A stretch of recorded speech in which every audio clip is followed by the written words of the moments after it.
Hello students, कैसे हो आप लोग। आई होप कि आप सब अच्छे होंगे। आप लोगों की पढ़ाई बहुत अच्छे से चल रही होगी। और जो भी एमसीक्यू सीरीज़ हम लोगों ने स्टार्ट किया है, जिसमें हम लोगों ने एमसीक्यू का प्रैक्टिस भी किया और उसके साथ ही हम लोगों ने एनसीईआरटी को भी इंक्लूड किया। तो आई होप कि आपको बहुत अच्छा लगा होगा। उस सीरीज़ से बहुत ज़्यादा हेल्प भी हुआ होगा, क्योंकि बहुत सारे स्टूडेंट्स का जो है वो कमेंट आया। तो इसी तरह से अच्छे से पढ़ाई करते रहे और लेक्चर जो है अपलोड डेली हो रहा है, तो आप लोग अच्छे से लेक्चर को देखें और कोई भी डाउट हो तो इसी तरह से पूछते रहें।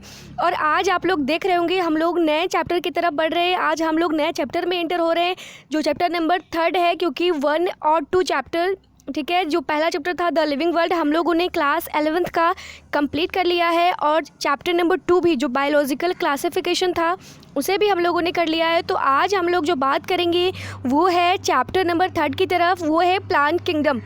और क्लास 12th का रिप्रोडक्शन इन ऑर्गेनिज्म भी कंप्लीट हो गया है। जिन स्टूडेंट्स ने उन लेक्चर्स को नहीं देखा है तो कमेंट सेशन में आप कमेंट करें और जाकर डिस्क्रिप्शन में लिंक दिया हुआ है, वहाँ से जाकर आप उस लेक्चर को देख सकते हैं। और अगर उस लेक्चर में कोई भी डाउट हो तो आप हमसे ईज़िली अपना डाउट को क्लियर कर सकते हैं। तो चलिए आज हम स्टार्ट करते हैं एक नए चैप्टर की तरफ, वो है प्लांट किंगडम। हम लोगों ने 2020 के लिए भी सीरीज स्टार्ट कर दिया है, जो है इकोलॉजी। आप लोग, आई होप कि आप लोगों को लेक्चर मिल रहा होगा और आप लोग अच्छे से तैयारी कर रहे होंगे। तो आज हम बात कर रहे हैं प्लांट किंगडम की तरफ। तो आज हम लोग जो स्टार्ट कर रहे हैं वो है, आप देख सकते हो, प्लांट किंगडम, ठीक है। इस चैप्टर को आज हम लोग स्टार्ट करेंगे। तो सबसे पहले यहाँ पे प्लांट किंगडम में, क्योंकि बायोलॉजिकल क्लासिफिकेशन आपको पढ़ना बहुत ज़रूरी है। जब तक आप बायोलॉजिकल क्लासिफिकेशन को नहीं समझोगे तब तक आप इस चैप्टर को समझ नहीं सकते हो। इसलिए जो भी स्टूडेंट्स बायोलॉजिकल क्लासिफिकेशन को अच्छे से नहीं पढ़ पाए हैं तो पहले जाकर उस चैप्टर को अच्छे से कंप्लीट करें इस वीडियो के साथ, तभी आपको ये जो चैप्टर है हम स्टार्ट कर रहे हैं वो आपको समझ में आएगा। ऐसे आप नहीं समझ सकते हो, क्योंकि बेसिक जो है वो है बायोलॉजिकल क्लासिफिकेशन, इसमें वही दिया भी हुआ है। इसमें हम पढ़ने वाले हैं सबसे पहले इसमें अलगी को, इसके बाद ब्रायोफाइट्स को, टेरिडोफाइट्स को, जिम्नोस्पर्म को, एंजियोस्पर्म को, और plant life cycle and alternation of generation, जो हमने बात भी करी थी बायोलॉजिकल क्लासिफिकेशन में, ठीक है। तो इस चैप्टर में भी हम बात करेंगे बहुत डिटेल में, प्लांट किंगडम को देखने वाले हैं हम लोग। हर लाइन को एनसीईआरटी का इसमें हम इंक्लूड करने वाले हैं।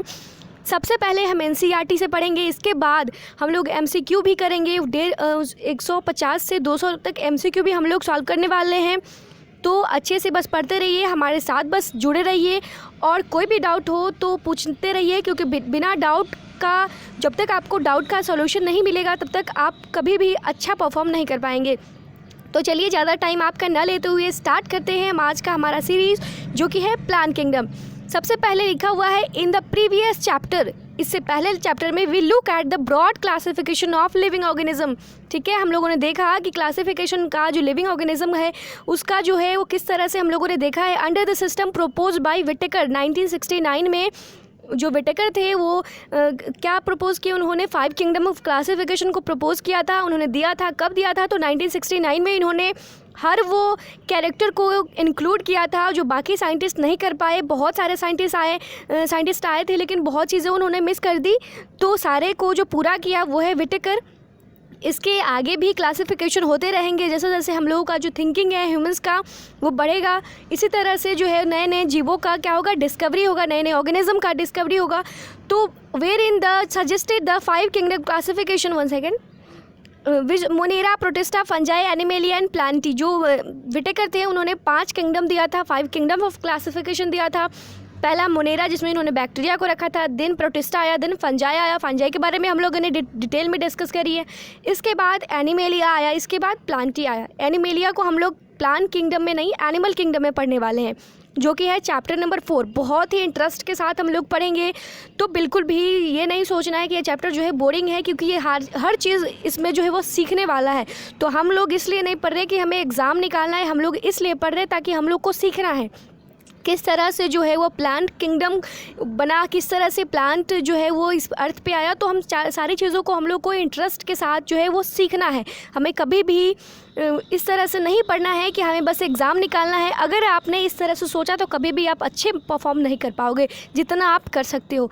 तो कभी भी एग्ज़ाम के लिए मत पढ़िए, अपने नॉलेज के लिए पढ़िए, इंटरेस्ट के साथ पढ़िए। चलिए अब स्टार्ट करते हैं। सेकेंड वाला पॉइंट क्या है, तो यहाँ पे लिखा हुआ है further classification within kingdom Plantae popularly known as the plant kingdom, जिसमें हम क्या करेंगे डिटेल में इसमें हम प्लांट के बारे में पढ़ेंगे, इसलिए इसका नाम क्या है किंगडम प्लांटिस। जितने भी प्लांट्स हैं सारे को किंगडम प्लांट किंगडम में डाल दिया गया है, इसलिए इसका नाम है किंगडम प्लांट किंगडम। ठीक है, बहुत सारे जितने भी प्लांट्स आते हैं उन सबको इस किंगडम में डाल दिया गया है। चलिए अब नेक्स्ट पढ़ते हैं। We must stress here that our understanding of the plant kingdom has change over the time. सही बात है, हमारी समझ जिस तरह से बढ़ेगी वो प्लांट किंगडम भी है क्या करेगा, वो समय के साथ जो है वो चेंज होता जाएगा। Fungi members of the Monera and Protista having cell walls have now be excluded from Plantae. ठीक है, पहले क्या हुआ था कि जब फंजाई था, फंजाई के पास भी सेल वॉल होता है। ठीक है, फंजाई के पास जो है वो सेल वॉल होता है, और जो भी ऑर्गेनिज्म के पास पहले सेल वॉल था उसे क्या कर दिया गया था, प्लांट किंगडम में डाल दिया गया था। लेकिन ये चीज़ें जो है वो धीरे धीरे जो है वो वहाँ से हट गया, प्लांट किंगडम से फंजाई को हटा दिया गया। लेकिन सबसे पहले जो था वो फंजाई को प्लांट किंगडम में ही डाल दिया गया था। क्यों डाल दिया गया था, क्योंकि उसके पास भी सेल वॉल था। प्लांट के पास सेल वॉल होता है, लेकिन एक चीज़ जो है वो डिफरेंट थी कि प्लांट का सेल वॉल जो है वो किससे बना होता है, सेलुलोज से बना होता है। लेकिन फंजाई की बात अगर करें तो फंजाई का सेल वॉल जो है वो काइटिन से बना होता है। तो यहाँ पे आप डिफरेंस देख सकते हो। तो पहले क्या हुआ करता था, बस मॉर्फोलॉजिकल कैरेक्टर्स को देखकर कुछ इंटरनल कैरेक्टर्स को नहीं इंक्लूड किया जाता था, और इसी वजह से जो है वो जो भी सिस्टम आए वो फेल हो गए। और लास्ट में जो है वो कौन सा सिस्टम दिया गया था, लास्ट में जो है वो विटेकर ने प्रपोज किया 5 किंगडम, उसी में उन्होंने हर चीज़ को जो है वो क्या किया, एक्सक्लूड कर दिया गया था कि प्लांट किंगडम में जो है वो फंजाई नहीं आएगा, क्योंकि फंजाई का सेल वॉल जो है वो डिफरेंट होता है किससे, प्लांट से। चलिए अब आगे पढ़ते हैं। Earlier classifications place them in the same kingdom, so the cyanobacteria that are also refer to as blue green algae are not algae. Cyanobacteria जो है वो ब्लू ग्रीन एल्गी है, इसे आप एल्गी नहीं बोल सकते हो। तो ये भी एक किसका पार्ट हो जाएगा, ये साइनोबैक्टीरिया जो एक बैक्टीरिया है, एक टाइप का बैक्टीरिया है, तो इसे आप किंगडम मोनेरा में से रखना चाहिए था। In this chapter we will describe algae, bryophytes, pteridophytes, gymnosperm and angiosperm under plantae। ठीक है, यहाँ पे जो है वो algae को, bryophytes को, pteridophytes को, gymnosperm को एंड angiosperm को किसके अंदर रखा गया, प्लांट के अंदर रखा गया, क्योंकि इन सारे का जो कैरेक्टर है वो प्लांट से ज़्यादातर मिलते हैं। तो इन सब को क्या कर दिया गया था, प्लांट में डाल दिया गया। अलगी जो है वो धीरे धीरे इवॉल्व हुआ तो ब्रायोफाइट्स बना, ब्रायोफाइट्स जो है वो इवॉल्व हुआ तो टेरिडोफाइट्स बना, टेरिडोफाइट जो है वो इवॉल्व हुआ जिम्नोस्पर्म बना, एंड इसी तरह से जो है वो क्या हुआ, डेवलपमेंट जो है वो प्लांट के आधार पे मतलब होता गया आगे में। इसके बाद चलिए हम चलते आगे। Let us also look at classification within angiosperm to understand some of the concerns that influence the classification system. The earlier system of classification used only gross superficial morphological characters such as habit, color, number and shape of leaves. मतलब जो पहला जो classification होता था वो सिर्फ मतलब morphological characters के बेसिस पे ही क्या किया जाता था, बांट दिया जाता था ऑर्गेनिज्म को, अलग अलग ऑर्गेनिज्म को बांट दिया जाता था कि हाँ ये इसका जो मॉर्फोलॉजिकल कैरेक्टर दोनों का सेम मिल रहा है। मतलब ये नहीं कि दोनों अगर मॉर्फोलॉजिकल कैरेक्टर मिला तो दोनों को सेम में ही डाल दिया जाता था, तो ये सही नहीं था।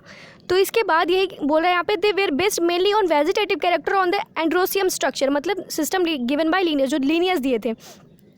इसके बाद सिस्टम वेयर आर्टिफिशियल, जो आर्टिफिशियल सिस्टम थे वो अच्छे तरह से वर्क नहीं कर पाए क्योंकि इन्होंने बहुत कम कैरेक्टर्स को क्या किया था, इसमें इंक्लूड किया था। तो ये सिस्टम जो है इसे फेल कर दिया गया। इसके बाद जो है वो आया नेचुरल क्लासिफिकेशन सिस्टम, जिसमें हर चीज़ को इंक्लूड किया था इन्होंने, हर कैरेक्टरिस्टिक्स को, चाहे वो कैरेक्टरिस्टिक्स इंटरनल हो या सेल के स्ट्रक्चर के आधार पे हो, मतलब हर चीज़ को उन्होंने क्या किया, इंक्लूड किया। लेकिन अगर मैं बात करूँ आर्टिफिशियल सिस्टम ऑफ क्लासिफिकेशन का, तो उसमें इन्होंने बहुत सारे कैरेक्टर्स को नहीं लिया, कुछ कैरेक्टर्स के बेसिस पे इन्होंने क्या कर दिया था, क्लासीफाई कर दिया, मतलब वेजिटेटिव कैरेक्टर्स के बेसिस पे कर दिया, उसके मोड ऑफ रिप्रोडक्शन के बेसिस पे। लेकिन ये गलत है, क्योंकि अगर आप बात करो कि इन्वायरमेंट चेंज होता है, तो हमने बात करी थी किस तरह से जो फेवरेबल कंडीशन से अनफेवरेबल कंडीशन होता है तो वो क्या करते हैं, अपने रिप्रोडक्शन का जो मोड होता है वो चेंज कर लेते हैं। तो ये भी चीज़ें हैं कि इसमें आप जो है ऑर्गेनिज्म को डिफाइन नहीं कर सकते हो कि कौन सा ऑर्गेनिज्म किस में आएगा, क्योंकि उनका जो रिप्रोडक्शन का भी मोड होता है वो बदलते इन्वायरमेंट के अनुसार चेंज हो जाता है। तो ये सिस्टम जो है वो पूरी तरह से सक्सेस नहीं हो पाया। इसके लिए जो है वो नेचुरल सिस्टम ऑफ क्लासिफिकेशन बना। तो चलिए पढ़ते हैं नेचुरल सिस्टम ऑफ क्लासिफिकेशन में क्या लिखा हुआ है। तो इसके बाद जो है, they separated the closely related species were based on a few characteristics, मतलब क्लोजली रिलेटेड स्पीसीज को क्या कर दिया इन्होंने, हटा दिया था। कुछ ही कैरेक्टर के बेसिस पे, मतलब एक ही जीनस के अंदर आने वाला स्पीसीज़ था लेकिन उसके मॉर्फोलॉजिकल कैरेक्टर डिफरेंट था, तो उन्होंने इसे अलग बना दिया कि ये जो है वो इसमें नहीं आने वाला है। तो इसके बाद जो है also the artificial system gave a equal weightage to vegetative and sexual characteristics. This is not acceptable. ठीक है, आर्टिफिशियल ने जो इस तरह से दिया कि वेजिटेटिव और सेक्सुअल कैरेक्टरिस्टिक्स के आधार पे इसे जो डिवाइड कर दिया था, ये एक्सेप्टेबल नहीं था।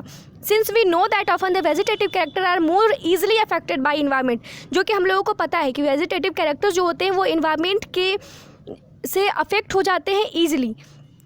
As against this natural system classification develop, इसके अगेंस्ट में जो है वो दूसरा सिस्टम बना जिसका नाम था natural classification system, which were based on natural affinities among the organism and considered. इसमें क्या हुआ कि सारे इंटरनल जो कैरेक्टरिस्टिक्स थे उन्हें इसमें इंक्लूड कर दिया गया था। जो भी character artificial system of classification में नहीं इंक्लूड किया गया, उन सारे कैरेक्टर्स को जो है वो अच्छे से इसमें इंक्लूड किया गया था। तो वही है ये नेचुरल क्लासिफिकेशन सिस्टम, हर इसमें कैरेक्टर्स को इंक्लूड किया गया था। Not only the external feature, इसमें जो है वो सिर्फ एक्सटर्नल फीचर के आधार पे नहीं बल्कि ऑल्सो इंटरनल स्ट्रक्चर, मतलब ऑल्सो इंटरनल फीचर्स, मतलब सारे फीचर्स को इसमें देखा गया। लाइक अल्ट्रा स्ट्रक्चर्स, अनाटोमी, मतलब अनाटोमी कैसा है, इंटरनल स्ट्रक्चर कैसा है उसका, एम्ब्रियोलॉजी किस तरह से उसका मोड ऑफ रिप्रोडक्शन है, एंड फाइटोकेमिस्ट्री, मतलब उसके केमिकल्स लेवल पर भी क्या हुआ उन्होंने देखा और उन्होंने जो है वो कैरेक्टरिस्टिक्स बनाई। Such a classification for flowering plants was given by George Bentham and Joseph Dalton Hooker, बहुत इंपॉर्टेंट है। Classification for flowering plants, classification for flowering plants जो देने वाले साइंटिस्ट थे वो कौन है, George Bentham and Joseph Dalton Hooker. इसके बाद आते हैं नेक्स्ट में जो है वो फाइलोजेनेटिक क्लासिफिकेशन। अब ये क्या है फाइलोजेनेटिक, एक बार देख लेते हैं, 1 सेकेंड। इसके बाद हम बात करते हैं नेक्स्ट हमारा जो क्लासिफिकेशन है वो है फाइलोजेनेटिक। मतलब मैंने पहले ही बताई, फाइलोजेनेटिक का मतलब होता है इवोल्यूशनरी हिस्ट्री, मतलब इवोल्यूशन में जो क्या हुआ है, जो पास्ट का इवोल्यूशन था, मतलब बहुत पहले क्या हुआ था उसका जो इवोल्यूशनरी रिलेशनशिप है, मतलब ऑर्गेनिज्म का पुराने ऑर्गेनिज्म के साथ क्या रिलेशन है वो इसमें बताता है। तो phylogenetic classification system based on evolutionary relationship between, 1 second, between the various organisms are acceptable. This assumes that organism belonging to the same taxa have a common ancestors. We now use information from many other sources to help resolve difficulties in classification.